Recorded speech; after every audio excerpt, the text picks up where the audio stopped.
What up, nerds, and welcome to another hobbled episode of Straight Chilling, the weekly horror movie review show where you chill and we kill, slice, dice, and chop up yet another horror movie. My name is Bob. I'll be your host for the evening. This is episode 506, recorded on Monday, December 9th, 2024. Tonight we're talking about the winner of the December poll, which was Misery from 1990. Before I get into it, let me introduce everyone else on the show. First up, calling in from Washington, D.C., we got your boy, Randu. What's up, man? I know that, Mr. Man. What's up is my bumps are riding slow again, is what's happening on my end. Randuzy. Hey. Well, that's a Randuzy. Anyone who hates them, congrats. It's going to interrupt every one of our sentences. Fantastic. Just keep doing it. Just keep doing it. Last but not least, calling in from... They just cheated us! There you go. Florida. We got your boy, Soju. What's up, man? Oh, what up? It's your boy, Dom Perignon Stains. That's my favorite. White That's wine. my OnlyFans. That's a handle. nice subtle thing in this. Perignon. Jam. Hagen. Dude, that joke got me pretty good. That was a good subtle joke this time around. My boy, Dom. It's just stuck right in there. Like a turd on the plate. It sounds so threatening when you say it, Juice. Dom Perignon. Call me Dom Perignon. My boy Dom Stains. It's all about family stains. Yeah, we're finally talking about Misery. We've been trying to get this one on the schedule for quite some time, and it did win the poll, so we're finally doing it, boys. Long time. You guys made it happen. Thank you, listeners. Yes. You're the change we want in the world. Rocking. How many times do you think this was on a... How many times do you think this made it on a poll? Probably like I don't 3 remember or 4, this right? being on a lot of polls, to be honest with you. Y'all keep saying 3. we kept trying to get this on. Oh, I don't really remember that. I think every time we did anything related to the snow or isolation or anything like that. Have we done that a lot? I just don't remember. I don't know. Snow, I can't remember, but cold. It has been 10 years. It feels like a lot to me. Sleet. Winter. I really don't remember it being on any other polls, to be honest. Yeah. Yeah, at least 2, bare minimum. Okay. Yeah, and we've always floated it as a classic pick, so hey, finally here we go. We're locking in, people. Getting in the holiday spirit with a little bit of Misery. Before we get to it, though, let's tackle a little bit of housekeeping real quick here. We do have our January poll currently posted over on our Patreon website. If you guys support us at the $5 level or above, you get the chance to vote on a movie we're talking about this January. And as this is something we've been trying to do for the past couple years, the January poll is really just a large list of new releases from the previous year we didn't get a chance to review. So we got 6 of those on there for you to vote between, and they are Asriel, Oddity, Eczema, Red Rooms, Strange Darling, and Heretic. Excuse me, Robert. Could you please tell me what those numbers are looking like these days? I see. Hey, fuck you. My boy Dom has entered the chat, and yes, I will, sir. Yes, I will. This isn't what happened last week. Dom's firm, but he's polite. Is he ever firm? We got a 1 tie here. Let me see. Yeah, no, 2. Still 2 ties. So last place tied with 0% of the vote. Asriel and Eczema. Nobody cares. Damn, bro. Nobody gives a fuck. Next up, we got and Strange. There's a bump. Nobody gives a fuck. You might as well you just said that, yeah. Just bail on that shit. Strange Darling, 17% of the vote. Strange drawling. Drawlings. My drawling is strange. Tied for second place. It's that southern drawl right there. Strange drawling. I got a strange drawling. Nobody says darling like that. Fucking nobody. Someone does. Hello, drawling. Tied for second place, we got Red Rooms and Heretic, both with 22% of the vote. Ooh, okay. And still in first place, Oddity, 39% of the vote. Yeah, that's stomping some dong. But, yeah. That's a technical term. Stomping some Dom. Dom, whoa. Dom does the stomping. My boy Tell you that Dom's right dong is unstoppable. Get your votes in before We the are end of the month. devolving at a rapid rate tonight. So. Nah. And we will see what movie we'll be chatting about come January. As is per usual, we're dropping mini-casts every other Friday over on Patreon. We just dropped one last Friday on Milk and Cereal, that YouTube hotness. Definitely worth checking out. Your boy Randy was talking about that. Next up, we've currently got A Quiet Place Day 1 on the schedule for Friday the 20th. That might be swapped out for something a little more Christmassy, but we'll see if we can get it in the can. But regardless, you'll have a new mini-cast on Friday the 20th. We always deliver. Don't you worry. Please don't worry. Please calm down. Stop your worrying. Please. Shut up. Sit down, please. Shut Dom, please. the fuck up. You're so firm. But polite. Dirty bird. It's all about the implication, though, Dom. And man, you're really implying the hell out of some shit. Ooh, that implication, baby. I want you to That's a sit rough down. one. Please shut the fuck up and stop worrying. Yes. We've got the mini cast I coming. know that, Yes, sir. Mr. Man. I know. The last bit of Patreon news is we are going to be reopening the You Pick the Flick tier this fuck. Sunday, Oh, December fuck. 15th. We go. Christmas comes early for the straight children. Randy is jizzing his pants right now. Oh, fuck. God damn. I need you to sit down. Randy. Shut the fuck up, please. Randy. Oh, my God. The You Pick the Flick Man, tier. say it slower this time. This is the Little only way for firmer, you to slower outright and firmer. the only way for you to outright pick a movie for us to review on this show. We open this once a quarter. There's only 5 spots per quarter. They typically go real fucking fast. And we open this at an undisclosed time of day. You just got to check our Patreon website. If it's open, go ahead and grab you a spot. And again, that is this Sunday, December 15th. Mark your calendars. Damn, dude. Exciting. Oh my God, I can't wait. Holy shnikes. That's all we got for housekeeping. I don't have any plugs. Do you guys have anything you need to plug? I do have something. So our friend Nicole over at Light and Shadow is actually going to be releasing a new episode this Thursday.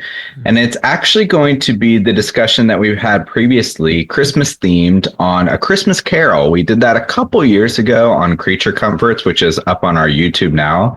But she is she's going to be releasing it on her show for her Christmas themed episode this year. So go ahead and check that out. It'll be up on all the streaming services, which is nice.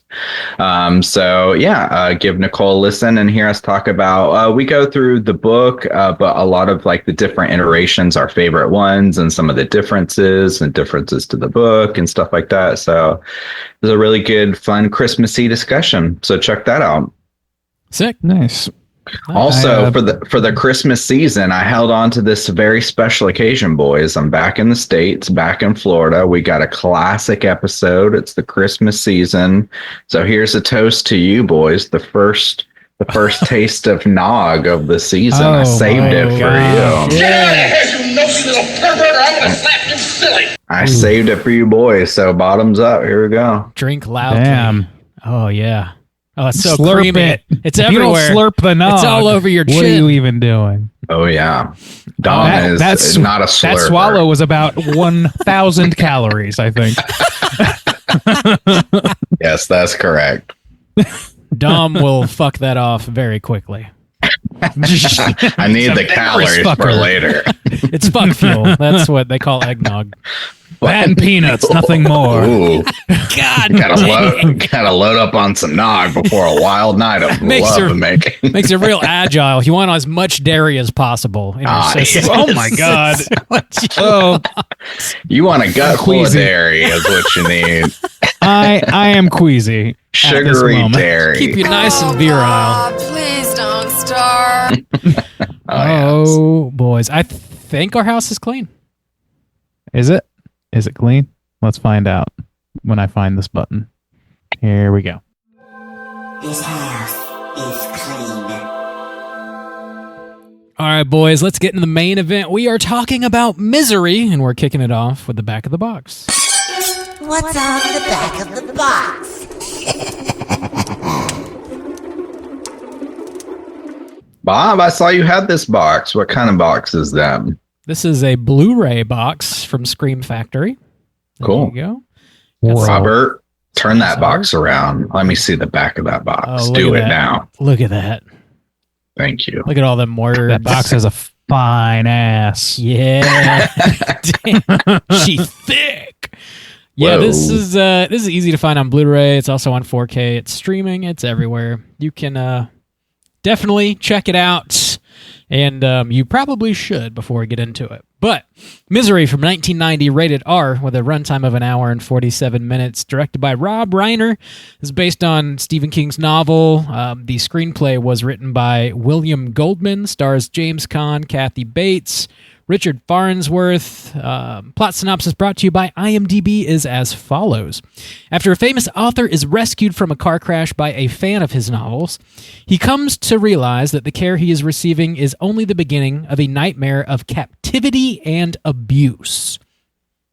Gentlemen, we've seen this movie before. I know we've all seen it. Would you recommend folks check it out? Randeezy, kick us off. I would absolutely recommend this film. This film, I think, has wide crossover appeal with horror fans and with non-horror fans alike. Anybody who likes a good thrill is going to have a good time with this. I think it fits into the thriller category nicely.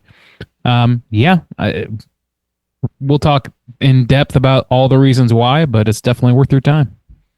Right on. Juice, what about you? Yeah, I would recommend people check this out. I think it lives up to the title of a classic, and even though it's not Christmas themed, the winter vibe hit really nice heading into this season.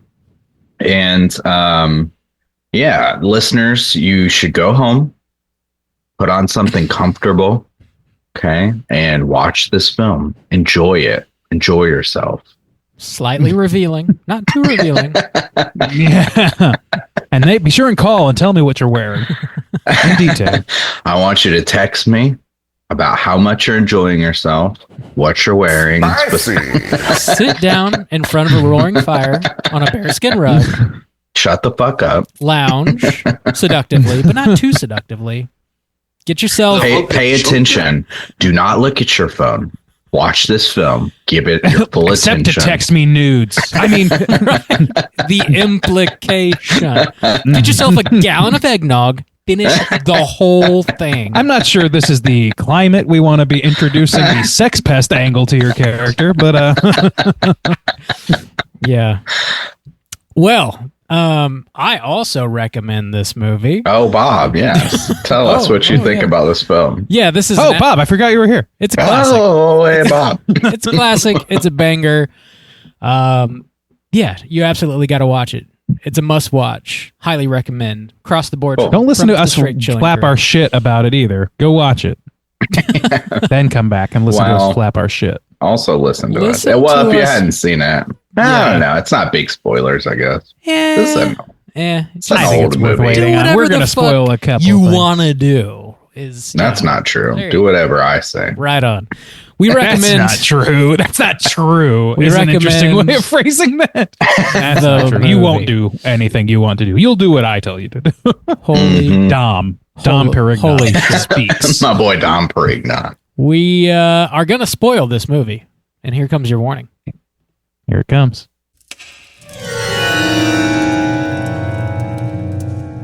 Spoiler warning.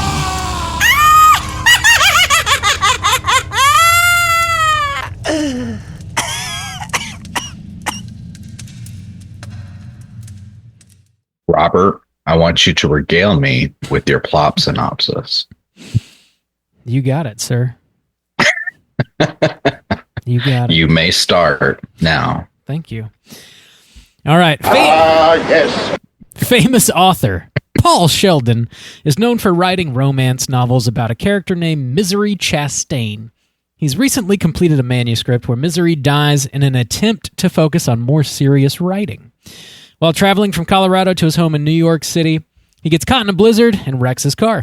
A nurse named Annie Wilkes finds him and takes care of him. She takes him to her remote home, and when Paul wakes up, he finds he's broken both of his legs and dislocated his shoulder. Annie nurses him up until the phone lines are reconnected and the roads reopen. She claims she is his biggest fan, and upon reading his latest manuscript, she flies into a rage due to Misery's death. She also reveals she hasn't contacted anybody about his accident and is essentially holding him hostage. Annie forces him to burn his manuscript and demands he write a new one. Paul placates her, but begins stockpiling his painkillers so he can attempt to drug her. He also uses a bobby pin to get out of his room, and he finds a scrapbook full of newspaper clippings. Upon reading them, he finds out Annie was on trial for killing several children in the hospital she used to work at, but got off due to insufficient evidence. When Annie finds out Paul has been out of his room, she breaks both of his ankles with a sledgehammer. The local sheriff investigates Paul's disappearance and visits Annie's house. She kills him with a shotgun and is about to kill Paul, but he convinces her to let him finish the novel first. Paul finishes, but lights the manuscript on fire, enraging Annie. They brawl, and Annie gets knocked out when she falls headfirst into the typewriter. Paul then kills her by bashing her in the head with a doorstop shaped like a pig. 18 months later, we find Paul meeting his agent in New York City, and they talk about his next novel. The agent asks if he would ever consider a nonfiction book about what he experienced.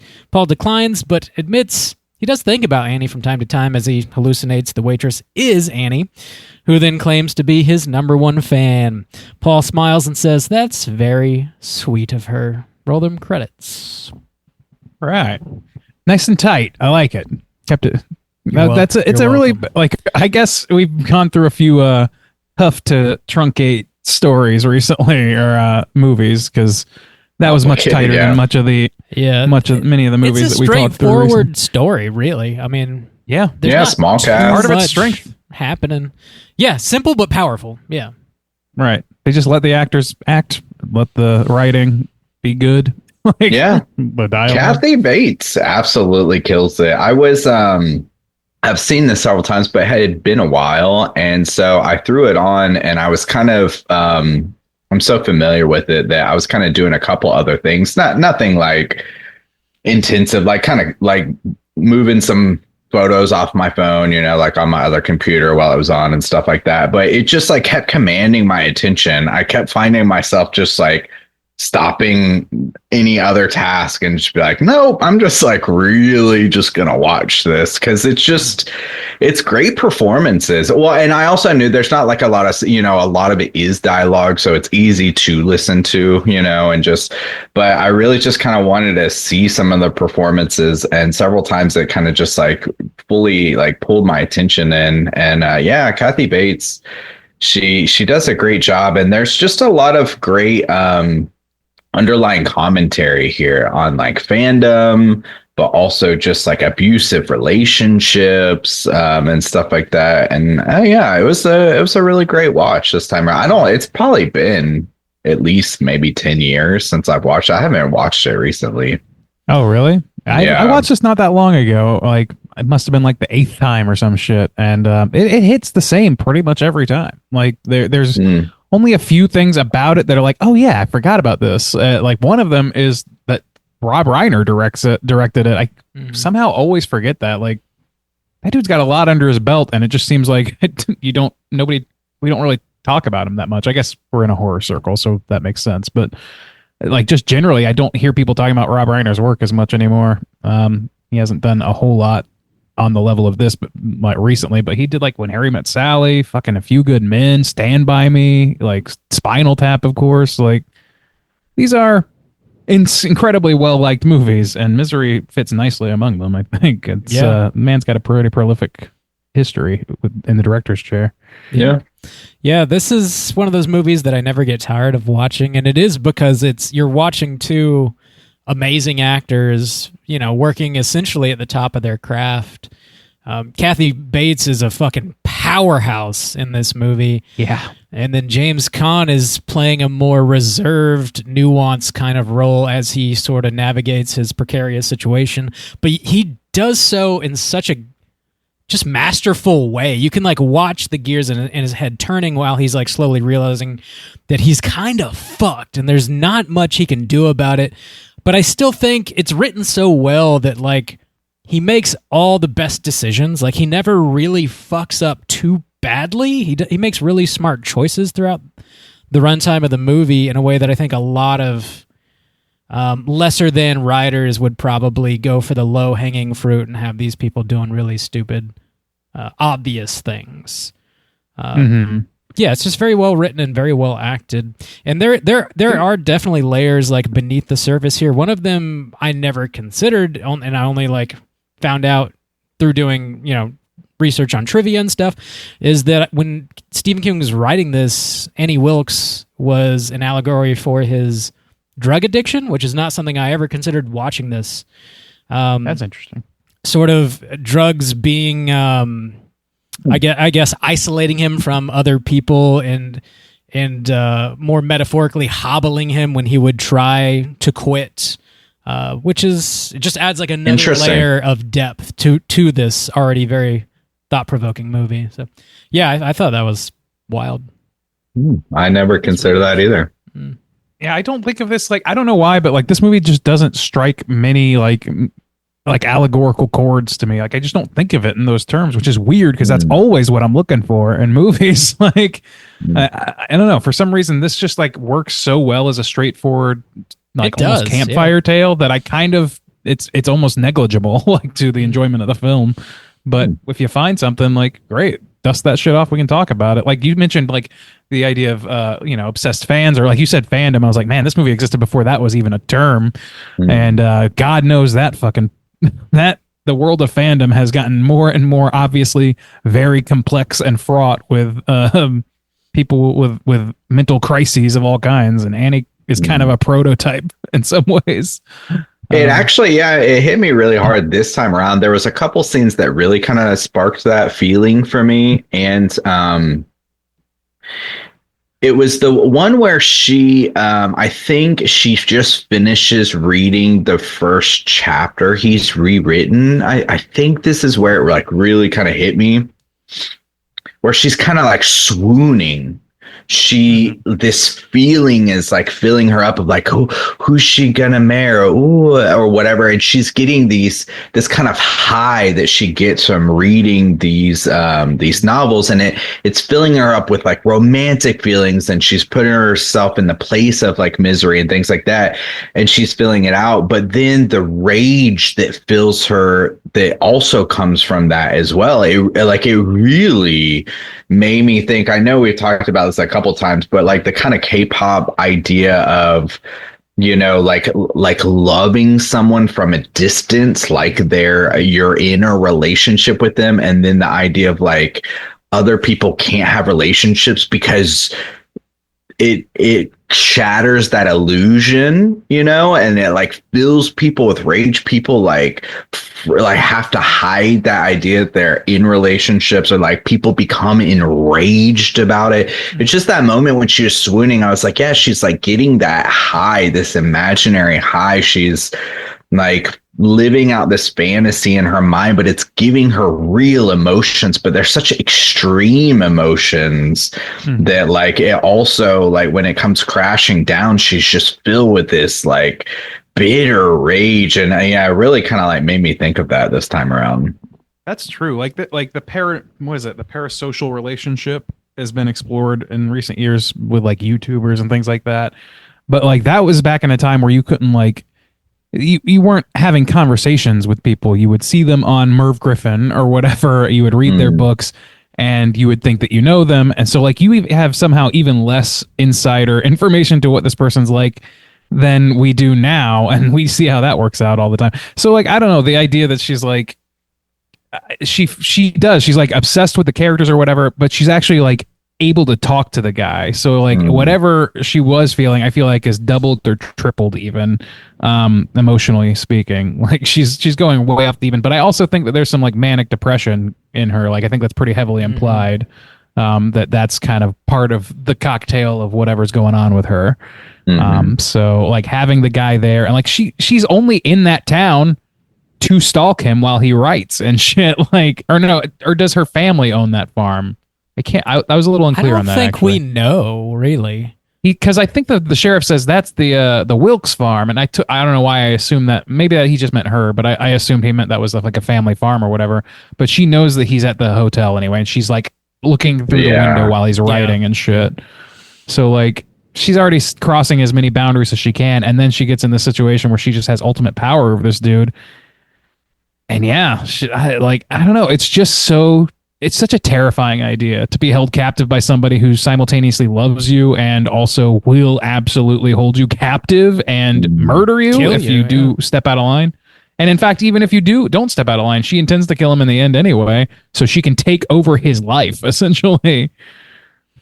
Yeah, it's crazy. horrifying. I don't know. Kathy Bates in this movie she plays both sides of the coin so well until you realize that she's totally unhinged. Like at first, you might think she's just a very sweet nurse who's actually going to help this dude out, and it's believable to a point when that switch flips and she becomes very imposing, very menacing.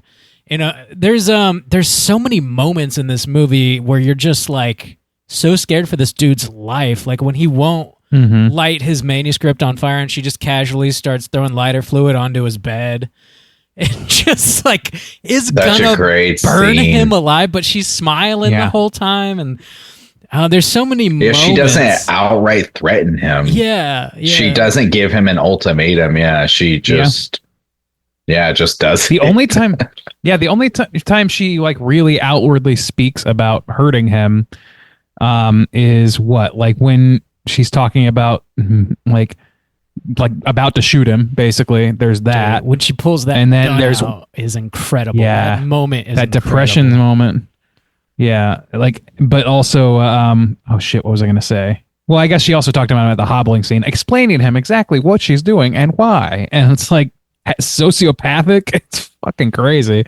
But then, and then also when she like fully freaks out, because she finds out that Misery's character gets killed off in the most recent book, and she's like about to wail on this dude and with this thing, and she crashes against the wall, and she's like, you know what?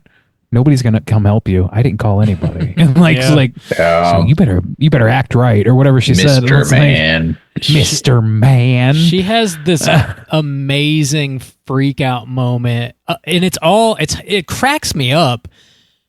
Because it's all about like how much she hates retconning. Essentially, it's like a total nerd rant about that scene. Yeah, the serials, the playing in front of movies, and how they were retconned or whatever. And this character survives that died the week previous, and she just has this total freak out moment. I love that scene because it's terrifying but hilarious. Because she says "cock-a-doodie car," and also now modern day the nerd rant version of it is just also hilarious. But this movie does have several moments that were cracking me up.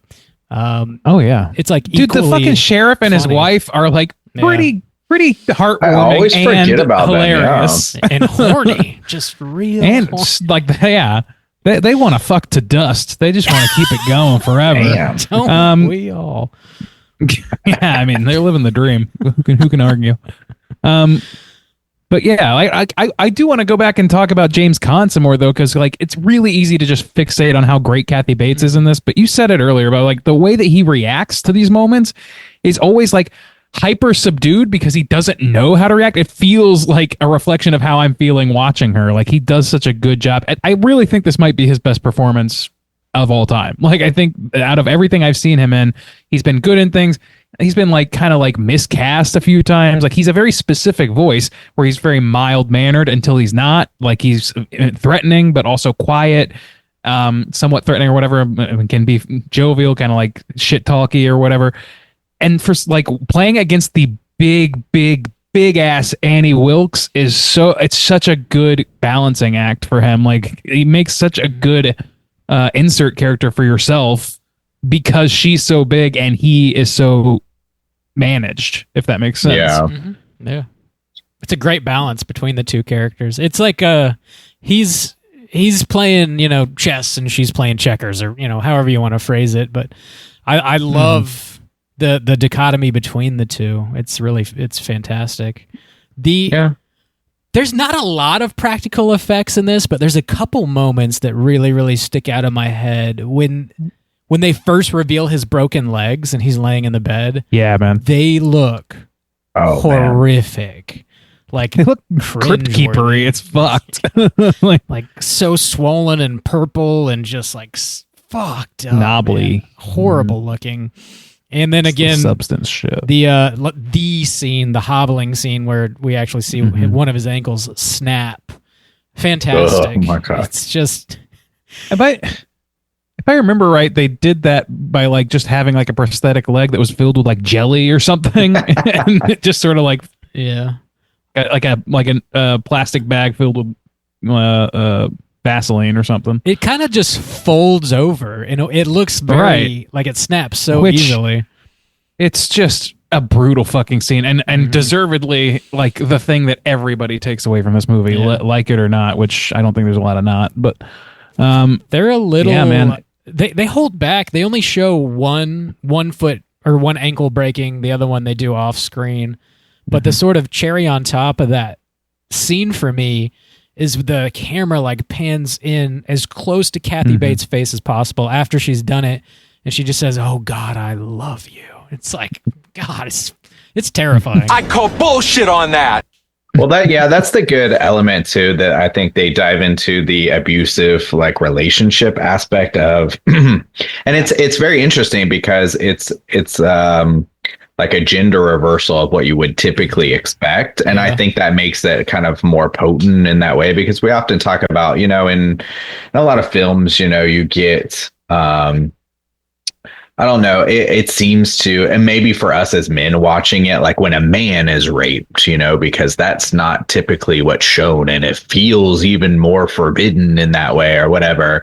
So in this way of this woman has this power over this man, and the way that she treats him and tries to like emotionally kind of manipulate the situation of like, well, I'm providing for you, and like you don't appreciate what I'm doing for you, and like how dare you like ask me for something else, or and like the way that she throws that around. The first one where like she freaks out, she's got the soup and she's like, look what you made me do, that line. That's a classic line, right? Yeah, exactly. Like, look what you made me do or whatever. And just and her freak out, she's got several of them, and then the like abuse, and then, oh, I did it because I love you, like, and you'll eventually learn to like it, and like those kind of things. I think it's handled really well, and it really shows it for like the kind of brutal nature that it is. And I think, I don't know, for some reason it's easier for us to accept when it's like, oh no, yeah, she's putting a man down, how dare she do, but when it's typically not the natural order. More often the other way around. It's not always, but so yeah, I think that's really good here as well. That is interesting, and like yeah, that look what you made me do. Like all those moments are like heavily telegraphed, I think, for what you're talking about. But the thing where it falls apart in terms of like that narrative, that the fuck, my soundboard is fucked. Anyway, the thing that like kind of spins it out of control for me is when at the end you find, not really at the end, towards the end, you start realizing that when she's talking to the sheriff, she is intending to take credit for his work and definitely murder him. Like she keeps telling him that she's going to suicide him, but she is talking to the sheriff, and I kind of believe that she is going to keep living. She's killed a bunch of other people, including babies, and not killed herself along with them. Granted, she really loves James Caan's character, but she's had him write this thing, and she's talking about, oh, I started writing it. She started spinning the narrative in advance, and I'm like, that just like, it just doesn't really comport with the narrative of like the abusive boyfriend-girlfriend situation. Well, hang on. I didn't actually necessarily 100% think that she was going to kill him with that narrative. My kind of thought was like, it is thought out, but she knows everyone thinks that he's dead, so she kind of like doesn't have to worry about it in that aspect. But she does want to release this book because she doesn't want Misery to be dead, so she does need some way to explain that. But it doesn't necessarily mean that she's going to kill him. She could keep him around to keep writing books. True, but she's also been talking about killing him. Like she's got the gun, like she loaded a bullet for both of them. Well, yeah, but that's after she shoots the sheriff, because at that point it's like if the sheriff had left and been like, yeah, okay, I believe your story, and hadn't died, after she shoots the sheriff, then she starts talking about their death together, and he delays it because he says, I can finish the book tonight, so give me till tonight, and then I know we will do. So she also loaded that gun. She's like in the scene where she pulls out the gun, she's like, I might go load it, and she reveals later that she loaded 2 bullets, 1 for each of them. So I think she's at least batting that idea around for a long time. Yeah. So to me it's like, I guess, I mean, she's as mixed up as you can be. Yeah. So maybe she's kind of planning both and just letting it fall where it falls. I don't know. But to me, it strikes me as like almost incongruous to love this person so much that you're in a death pact with them, essentially, of your own design, but then also intend to release this book. If people find, if she releases the book without, if she's going to kill them both anyway, why would she need that narrative? She would just have the book manuscript there. It would definitely get released. It's the most intriguing thing about it is that it was written in captivity by murder. Yeah, I don't necessarily have to believe that she's 100% going to kill him. I think there is some situation where she keeps him captive, but she has to explain away the idea that a new book is out. Well, this is how I do it. Considered she would try and get it published at all. I really just thought I thought she needed it for herself.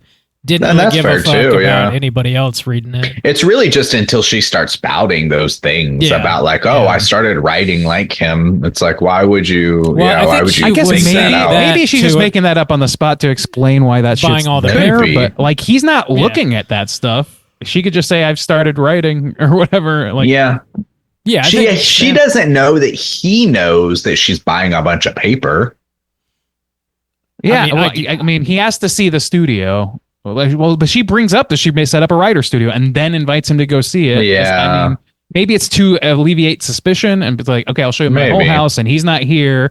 So he's going to be relieved, but I have to have a reason why I have all this typewriter and everything out here. Maybe it's that, but I could see her being conniving enough for that to be the case. But I guess the unknowability of it still works. That's the thing, is not knowing what she really had planned, even now, after seeing it probably 10 times, is maybe a strength of the movie. I don't know that just she in terms had much planned other than you're going to write a book that I like for me. That's kind of beyond that. I don't know that she had a plan. She's just spinning wheels otherwise. But I mean, she prepares a lot of other things. She starts spinning that web with that guy. She loads the gun.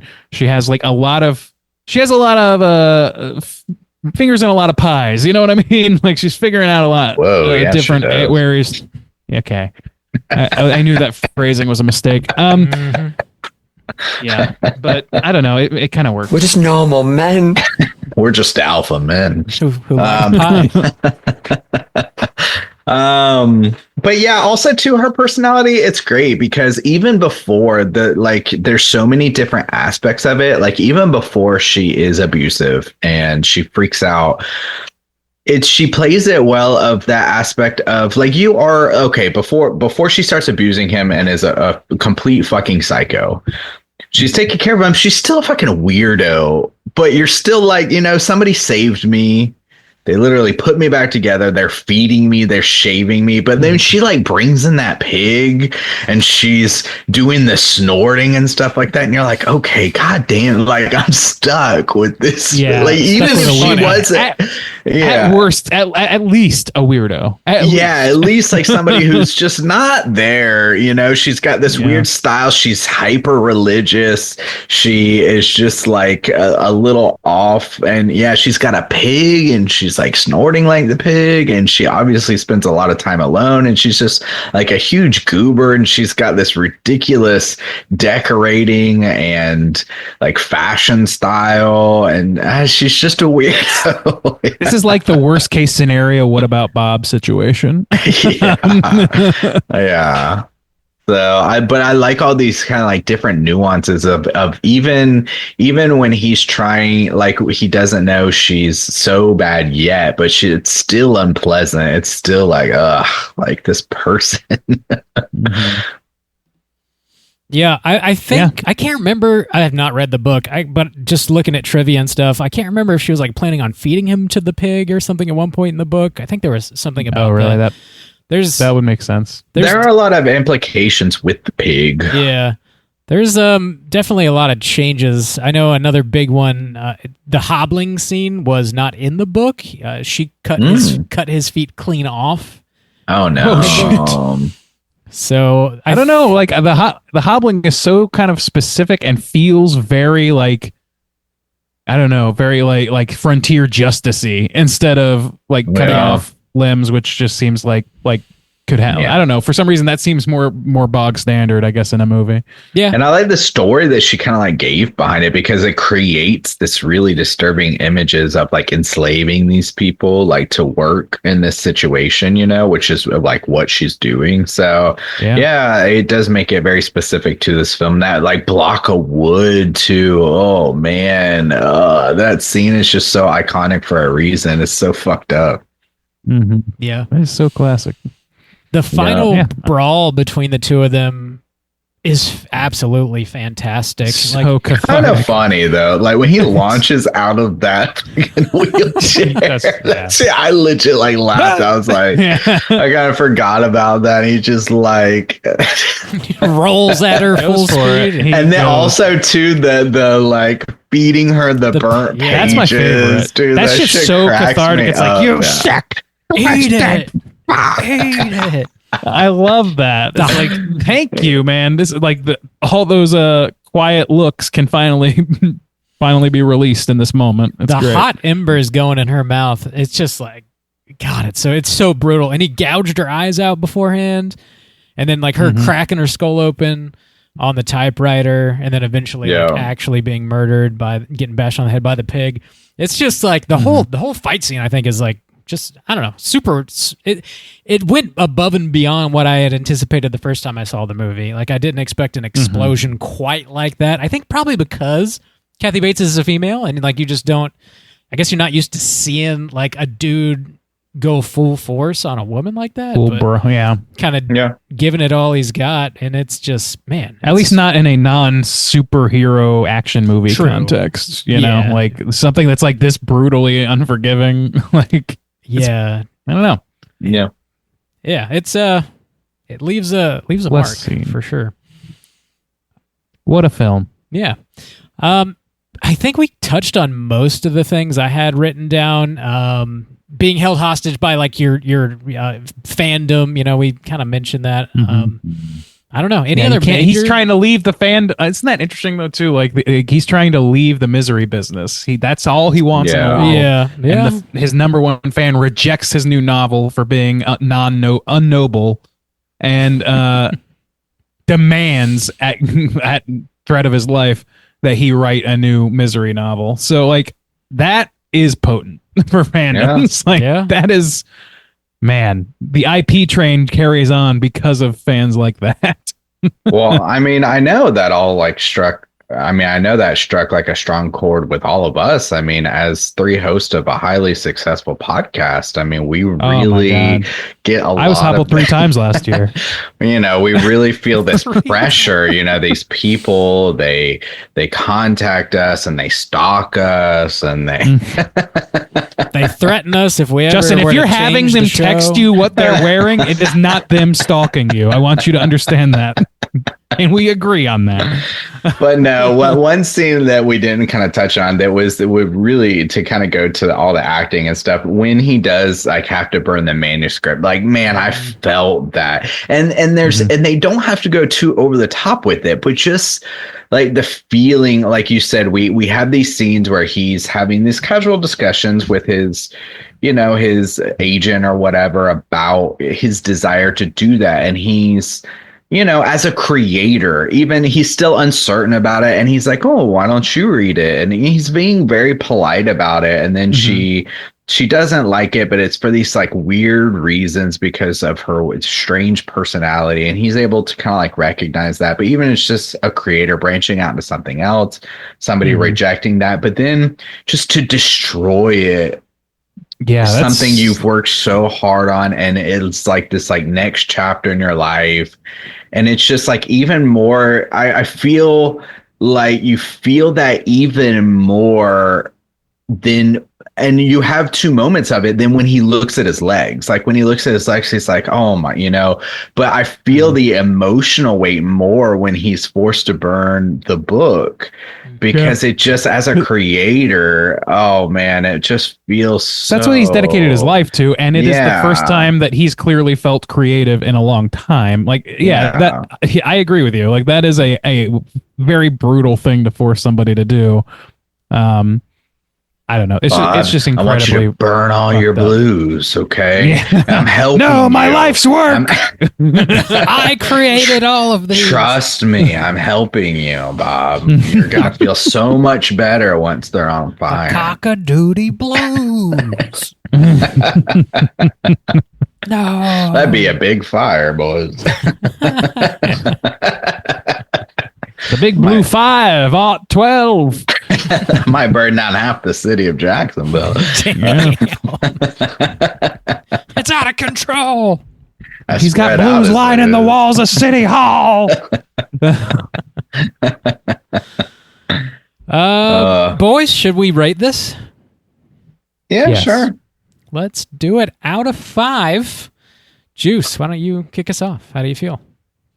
Yeah, I mean, this is a classic film, and it held up. And like I said, not only did it hold up, but it for a movie that's like highly driven by dialogue, there's not a lot of else going on here. There's not a lot of like spectacle other than these kind of like smaller moments, which are intense and brutal, but it's just a lot of dialogue and performances. And it really did demand my attention. I really felt it,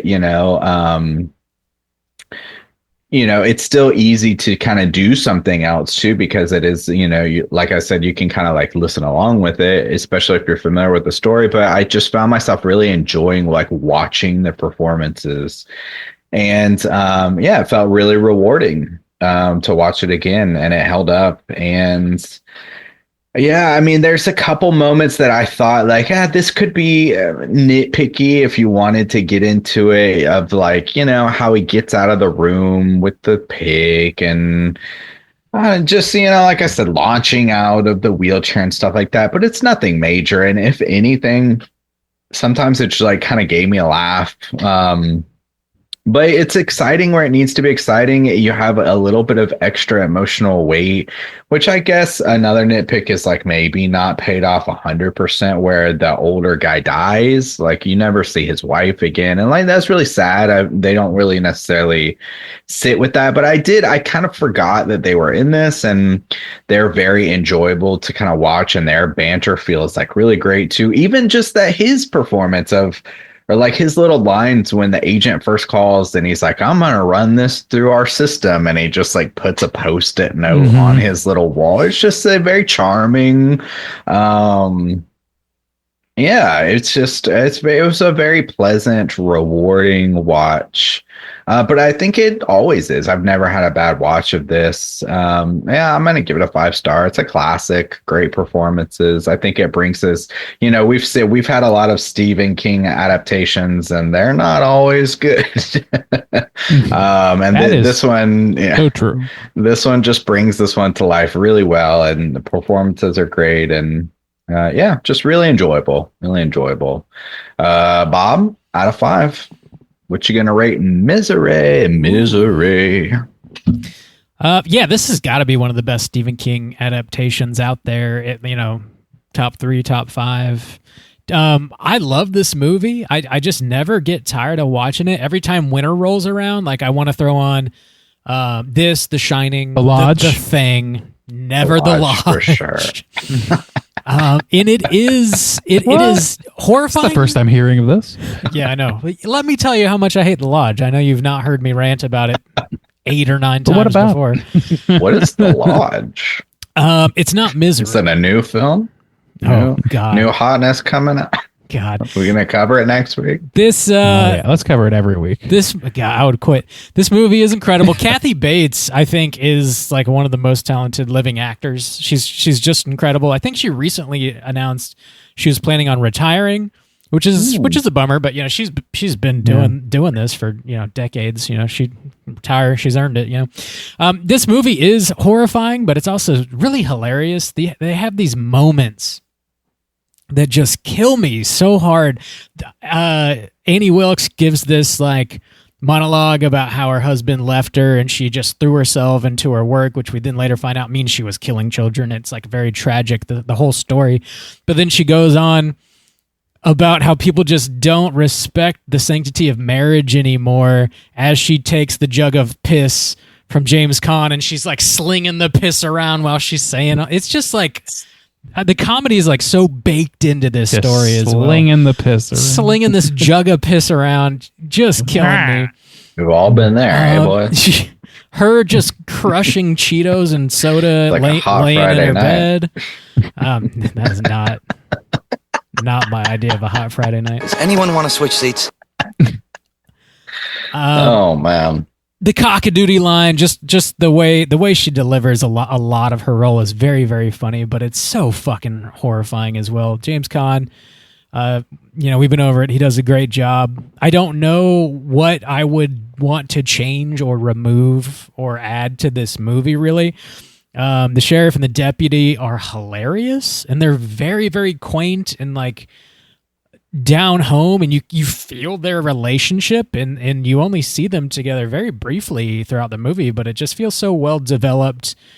It's a very straightforward story, but man, they wring every ounce out of it that they can, and it's great.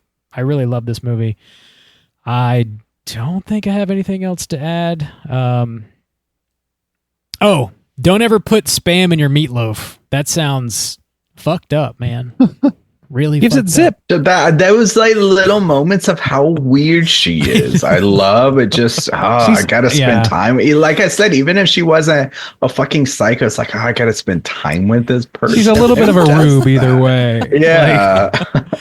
That moment when she knocks her wine over, though, fantastic. You feel so crushed in that moment. This movie rolls. I wondered if she suspected something there. Maybe. Because it's maybe. She's so conniving. She's because she doesn't perfect reveal. Thing. She with the penguin, she lets it sit for a long time until she pops off. Yeah. Right. So she I don't know, she's so conniving and so weirdly brilliant while also doing Dom Perignon and all these things and spam and all this shit. I wonder how much of that is a subterfuge or a cloud cover for her own Machiavellian brain. I don't know. Yeah, to disarm him as much as possible. Yeah. Maybe I'm giving her too much credit. You don't necessarily need that to do exactly what she did, but it helps if you are smart enough to notice that your fucking penguin is turned 90 degrees or something, and you piece together the entire fucking story from that. She says something he always faces southwest or whatever. Yeah. Of course you have weird rules for your penguin. Yeah. Tchotchke, you weirdo. It's a 5 from your boy, Bob. It's a classic. It really is. Brandeezy, how do you feel? I mean, yeah, you guys covered most of it. I think that probably the if there is a big negative, it's the one Justin already mentioned, which is that I wish that we got a little bit more of a conclusion or more of an arc of some kind for the sheriff and their deputy, because they're so charming and I love them every time they're on screen. And having him murdered by her in that moment, it's all powerful or whatever.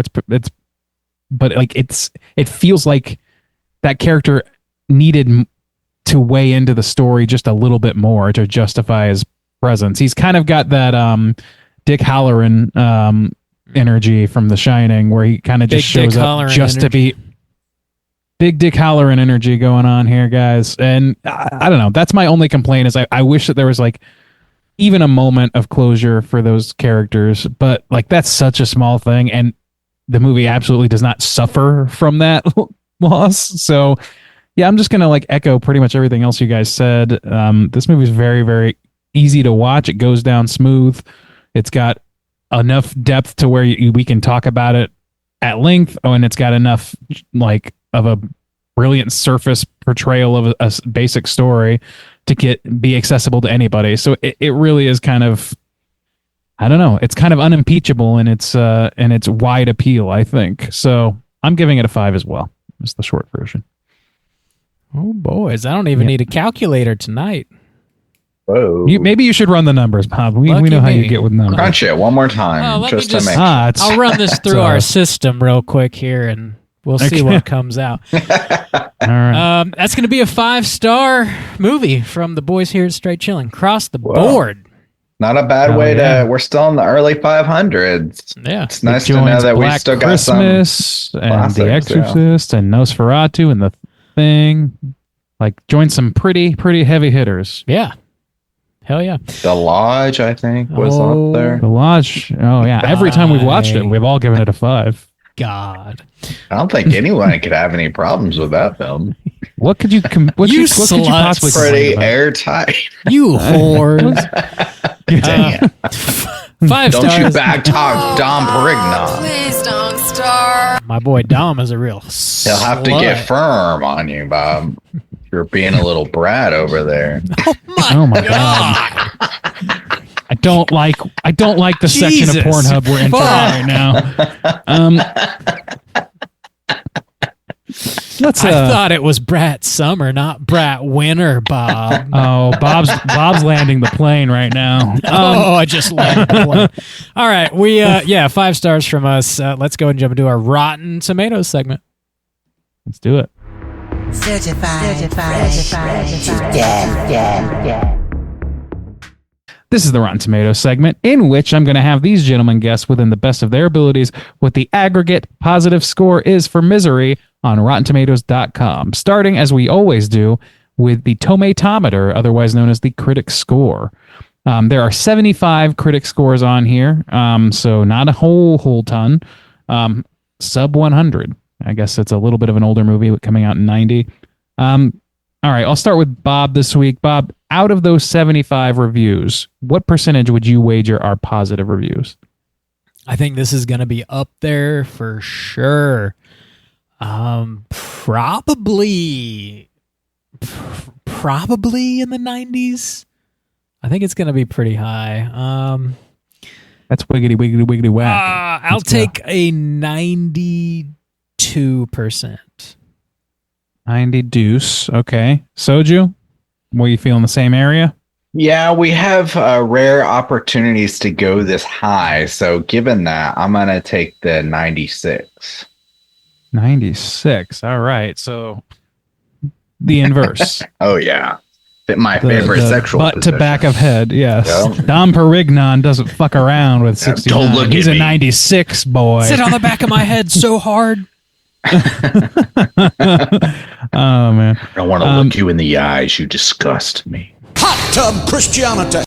All right. That's too far. So 96 from Soju, 92 from Bob. One of you is just a single percentage point away from glory. And that's going to be Bob with a 92. It's a 91. 91. Whoa. I would have been up there with you, Soju. I would not have guessed that low. Yeah. Nice. Well done, Bob. You're a hootie That's- tootie disco cutie. Hell skeet. Whoa. Hellski, Bob. Congrats. Congrats, my dog. Dom Perignon is held at bay once more. All right. Moving over to the poopometer, otherwise known as the popcorn meter, otherwise known as the user score. There are 100,000 plus ratings, so substantial sample size here. We'll go in reverse order. Soju, out of those 100,000 plus ratings, what percentage would you wager are positive coming from the users? It's still going to be quite high, but I mean, I guess just I'm going to go naturally a little bit lower. So I'll take the boys 86. 86. All right. Bob, how you feeling? You feeling better than the boys? Worse than the boys? What are you thinking? I'm going to get wild. I'm going to go crazy. You're crazy. I think it's going to be higher. It's tough to say, but I'm just going to go with a flat 90, please. Flat 90. All right. We're going flat on this one. So, hey, guess what? We got us a ringy dingy. We got us dead on the money, dead to rights. 90%. Bob's taking this week by storm. God damn. Hell little skeet We're gonna watch sweeping the lodge to tonight. celebrate. We're sweeping Yes. sweet tonight, boys. Take that, Dom. Bob's little whip.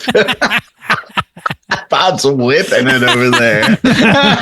Behind the Whip that scenes. real good. That's how we get down over here, son. We're getting the hell skewed tonight, boys. You dirty bird. You're a dirty bird, Bob. Who's a brat now? Still you. It's Brat Winter. Anyway, hey, let's read some negative reviews because sometimes they're funny. I have a feeling in this particular movie's case, since we universally gave it a 5-star, it's probably going to be more angering than anything else. But let's find out.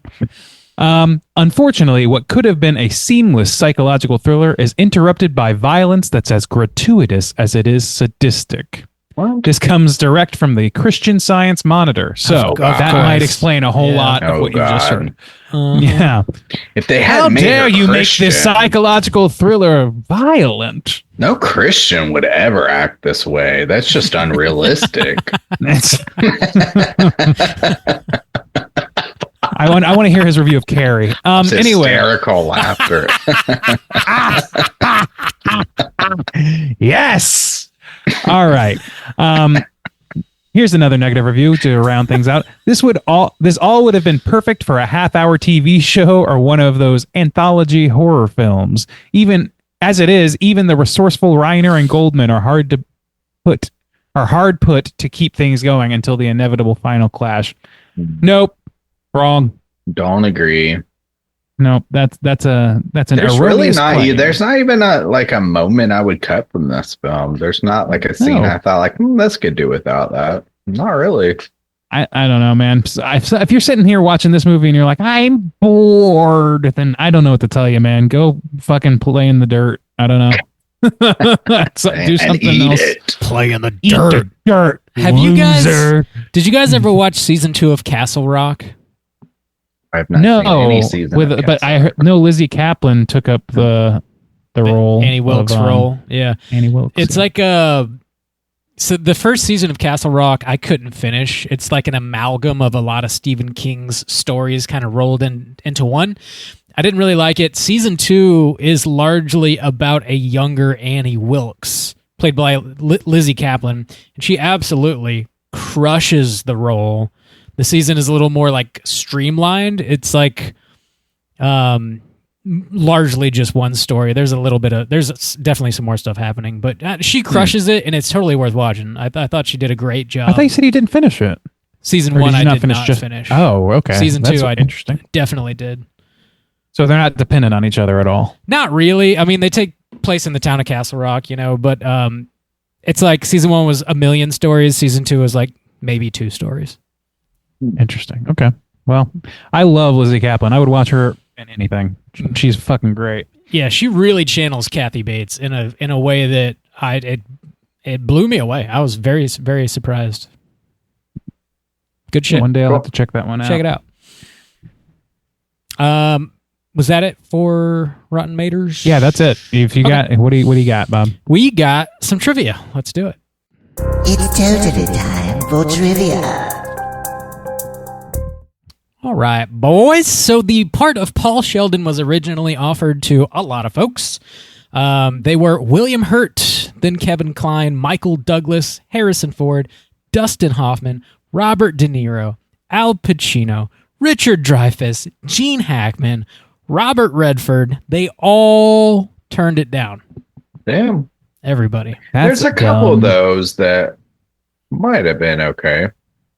No, I think there's a lot. Like the thing is, like I don't think that role is like Not Al Pacino. it's not made for James Caan. Like it doesn't feel like nobody could fill that role. I think he does a great job, and I wouldn't change it. But like, I could see an alternate reality where fucking Kevin Kline is in that spot or something like that. Yeah. It would be a different Richard vibe. Dreyfuss could Richard pull it off. Dreyfuss. I like Richard Dreyfuss, William but I Hurt. wouldn't like him in that role. The William dude, Hurt, I would go for. Who's in the game? You said his name. What is that? Michael Douglas. Yeah, Michael Douglas, I think. Yeah, he's got a similar energy to Khan, so I think he'd probably be in a similar zone. Yeah. I think there's a lot of people could play that role. I just think James Gunn did the job and he did it goddamn well. He really did. He crushed it. Not Al Pacino. No, that'd be. I don't think anybody else could do Annie Weird. Wilkes the way that.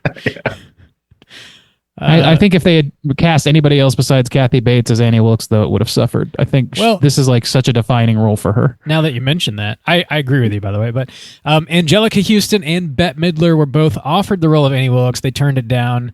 And then the writer of the screenplay, William Goldman, ended up suggesting Kathy Bates for the role. So Angelica Houston, maybe.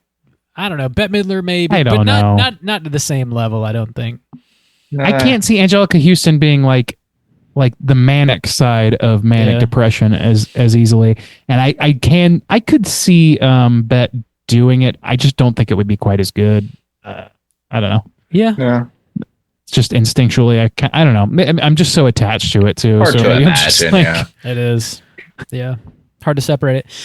Kathy Bates' performance drew widespread praise from critics and won her the Academy Award for Best Actress at the 63rd Academy Awards, making Misery the only film based on a Stephen King novel to win an Oscar. really? Even now? That's crazy.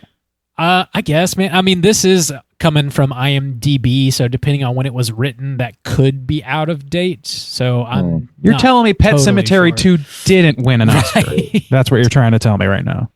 I don't know if I believe it. A lot of people love that movie. Actually, had a budget of $20 million, grossed about $62 million. James Caan had to sit in bed for 15 weeks while they were shooting this movie. Oh, poor him. That sounds miserable. No, It really does. sounds So it it sounds boring as says fuck. 5 have been nominated for Academy Awards: Carrie, Stand By Me, Misery, Shawshank Redemption, The Green Mile. Misery became the first, but I can't see. I can't see if anything else has taken it since then. Shawshank feels like it And- should have won something. The Green Mile also would Green be Mile. good.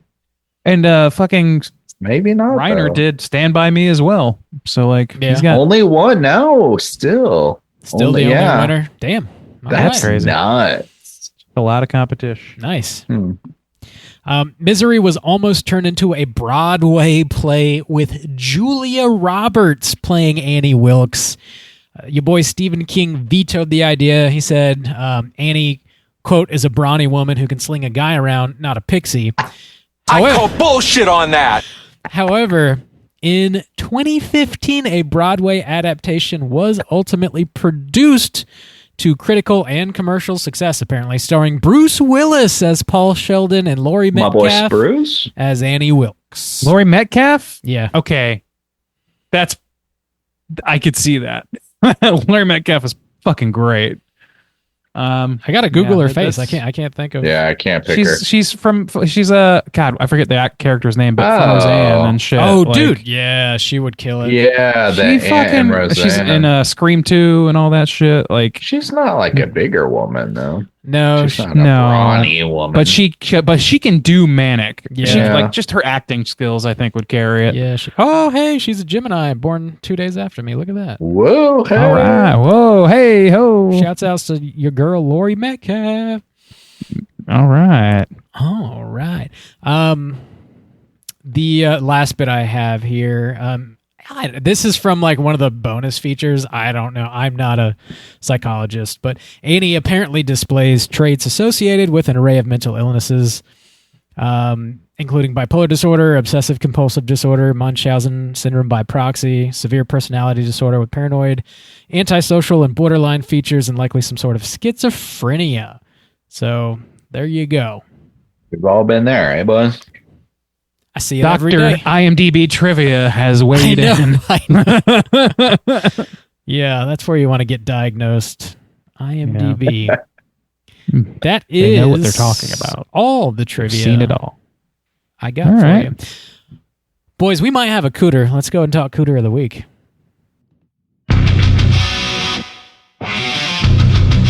Straight chillin'. Cooter of the week.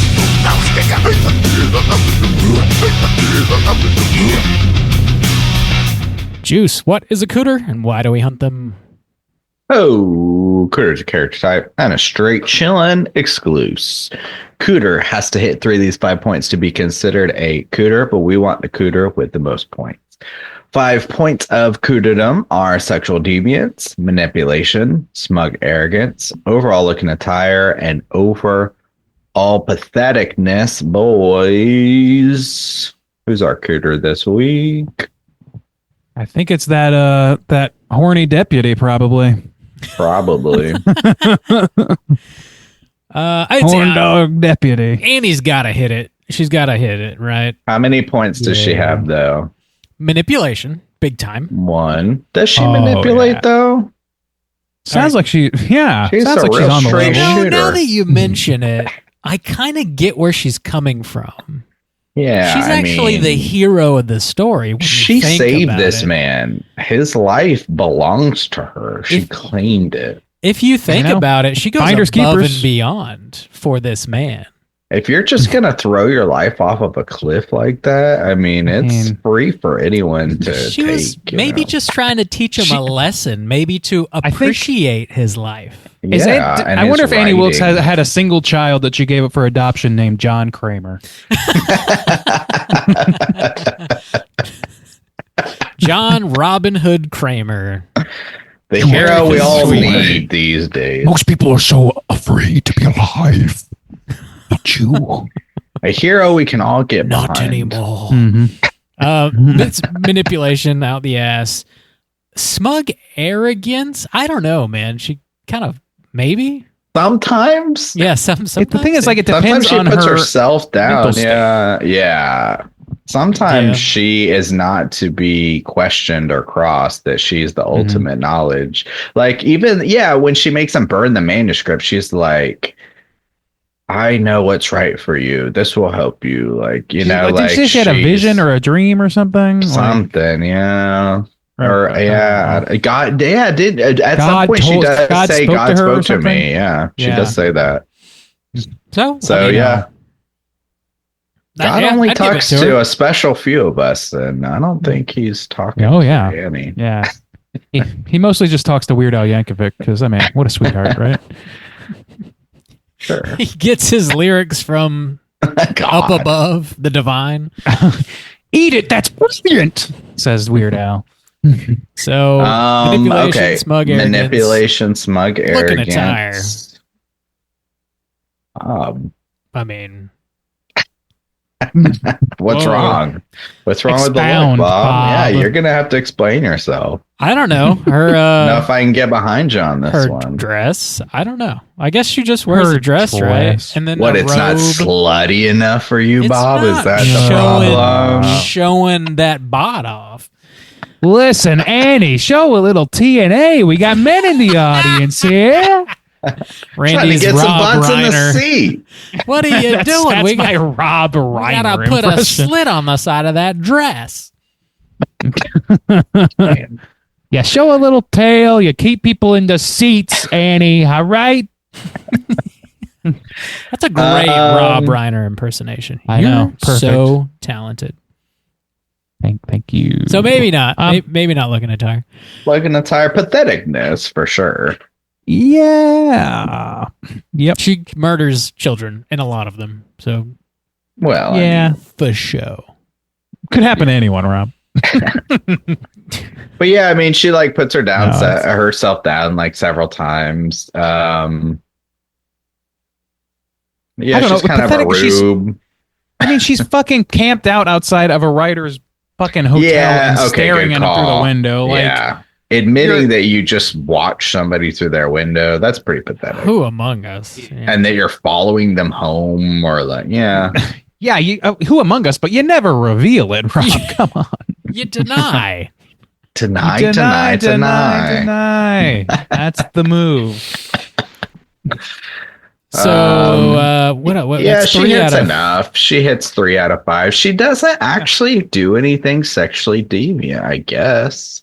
No, she does imagine a romantic thing between them, of course, but Yeah. it doesn't seem sexually sexual, deviant. yeah. It just seems unrequited.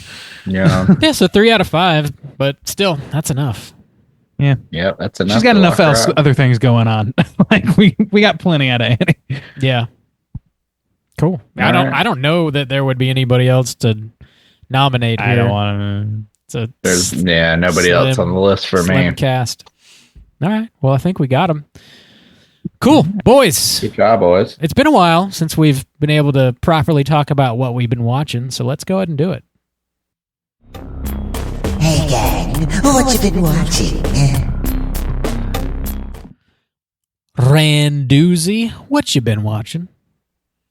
Well, I had my folks and my sister and sister's boyfriend. I almost said husband, and that's incorrect.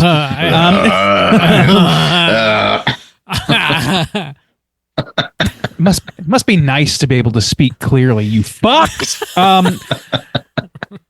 So yeah, we watched a few things together. Actually, as a whole family, this was the happiest thing that happened on Thanksgiving was that the whole family sat down, gathered around our television set, and watched the entirety of Blood Rage. And my parents recognized like every location. Nice. Awesome. That was great. That was a lot of fun. And then also we watched, or at least not my parents, but the rest of us sat down and watched Adult Swim Yule Log, which was baffling to the others and enjoyable for me. Oh, God. We also watched a movie. I don't know if you guys have heard of this. It's on Hulu called Mr. Crockett. Have you heard of this? Yeah, I heard of that. Yeah. I watched that. I had never heard of it before. I didn't know a thing about it. And my sister's boyfriend put it on. And it's very, very ridiculous, but I enjoyed it a good deal. It's sort of like Mr. Rogers' Neighborhood type show, except Mr. Rogers is a terrifying, otherworldly motherfucker who punishes parents for being mean to their kids. Damn. It's very, very silly concept. It's not breaking new ground or anything, but there were some scenes in that thing that worked really well for me. I enjoyed it a good deal. Apparently Hulu has like a stable of directors just produce like horror shorts, and then they pick their favorites and then let them develop them into features, and then they release like a handful I'm sure of them that's a year. one of them. Yeah, I believe that. And that movie Carved that came out Feels like that. is another one too. I didn't Yeah, see they put a few of them out each year. Well, I recommend this one as like it's just a fun little romp. Not much that I can recall under the hood. I was not sober, so I mean there might have been, but at least from what I saw, I enjoyed myself. I also watched the surprise drop of Yule Log 2, Adult Swim Yule Log 2, branching out. And I will have things to say about that potentially in the future, but for now, I will say disappointing. For my money, disappointing. Let's see what's left. I started rewatching Severance in anticipation of the new season coming next month. I love that show. It's very, very good. My buddy Zach and a couple of other people were on a team on the new Pop Culture Jeopardy show on Amazon Prime, and they have moved on to the next phase of the tournament. Whoa. Sick. So I got together at a bar with him and a lot of like brainy Jeopardy types to watch that, and it was a lot of fun. Cool. Colin Jost hosts it. It's a slightly cringy show because it's Jeopardy, but trying to be cool, and and then it's not a good idea. But everybody there was very sweet, and everybody on the team, they did really, really well, and I knew some of the answers, which was a nice change for Jeopardy. That's about it. Legend of Zelda: Echoes of Wisdom and Balatro are still on my playlist. I'm still playing through those, but otherwise, empty the chamber here. Nice. Juice, what you been watching? Oh, I watched some things on the plane, and I watched Anatomy of a Fall finally. So I finally got to watch that one. That was good. I watched Monkey Mang, and that was a wild movie. But fun. A little bit of John Wick in there, but some other things too. It was interesting.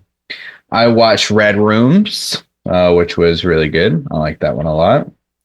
I watched Strange Darling. That one was also really entertaining and kept me on my toes. I like that one pretty good. I watched Deadpool, that Deadpool Wolverine movie. I can't remember the exact title, but it's pretty garbage. I'm just like, it's like so crazy how uninterested I am anymore in any of that. Like, I just don't care at all. 0%. Not that good.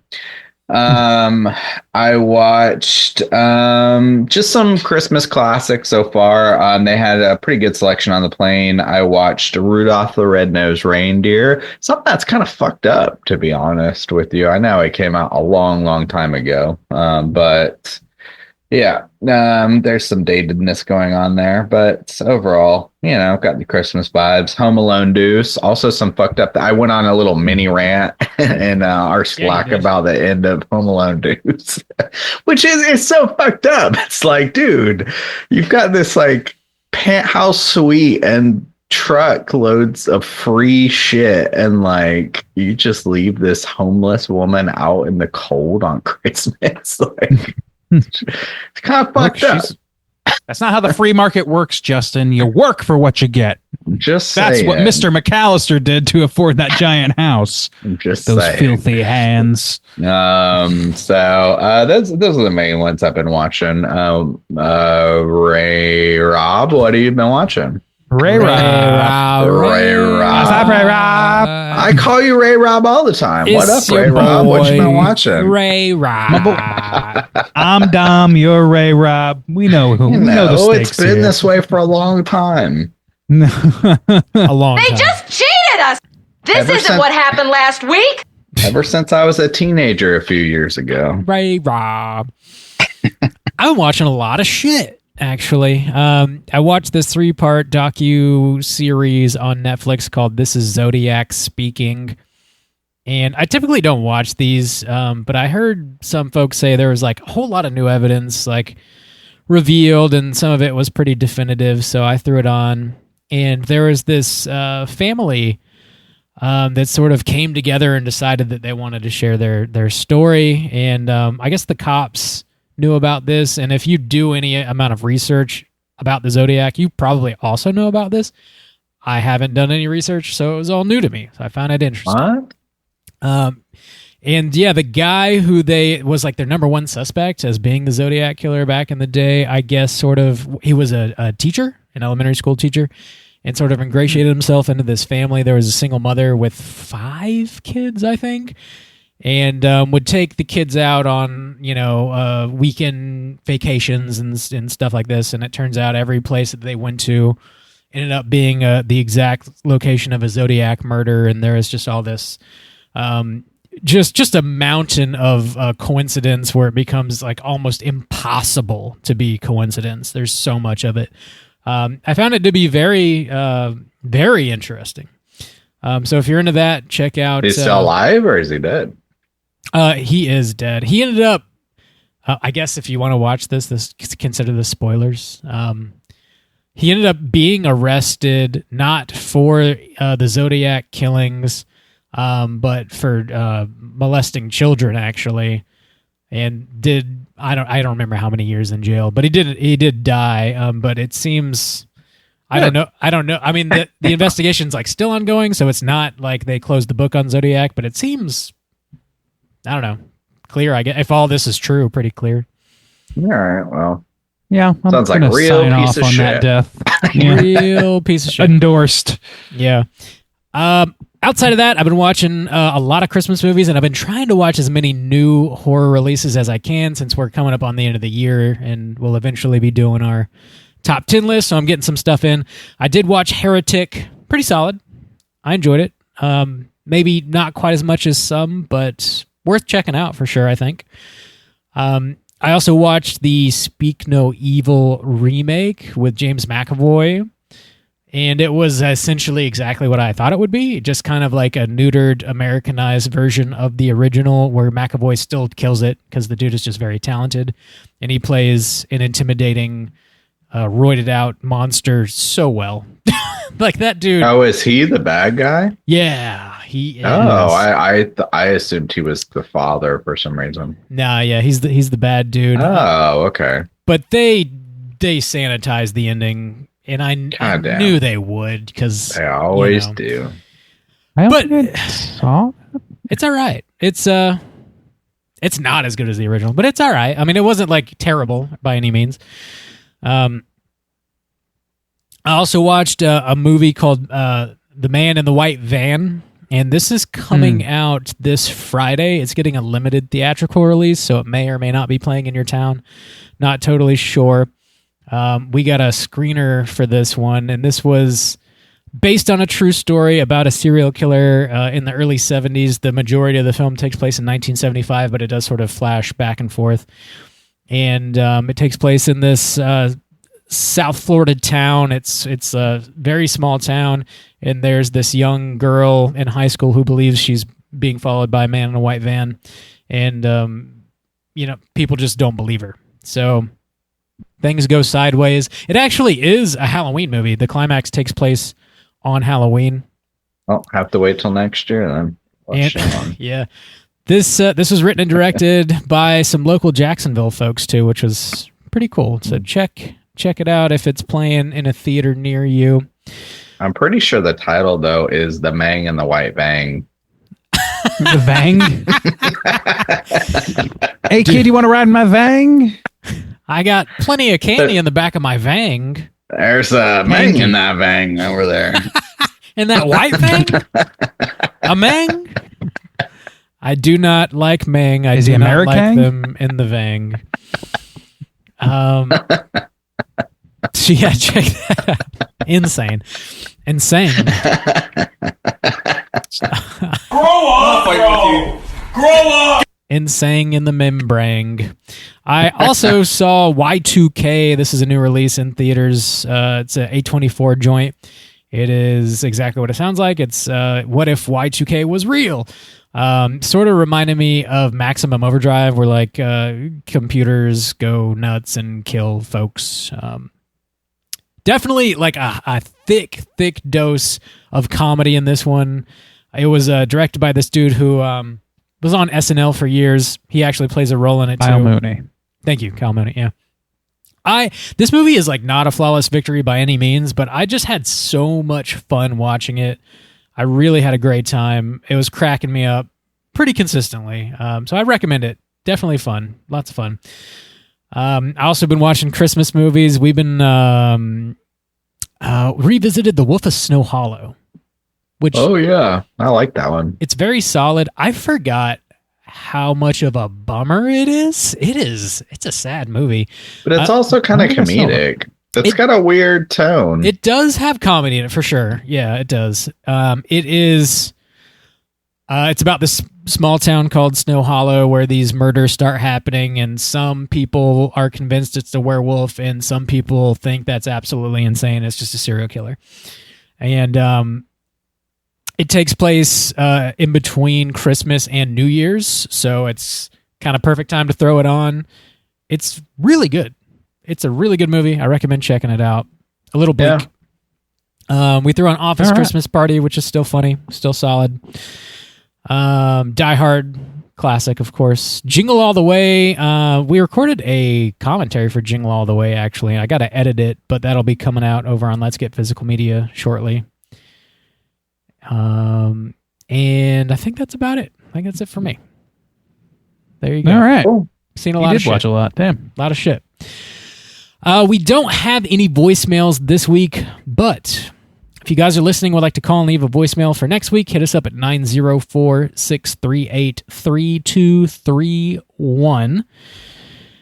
Boys, you got any prompts you would like to throw out for next week? Yeah, I mean, we're coming up on end of the year, so what are you thinking about for top spots of horror this year? Well, what's really what do you see taking away the top spot for you? Yeah. Was there anything you were disappointed in? You were really hyped for, and that kind of let you down a little bit. Yeah, you hit us with like a top 3 and a bottom 1 or 2 or whatever, you know.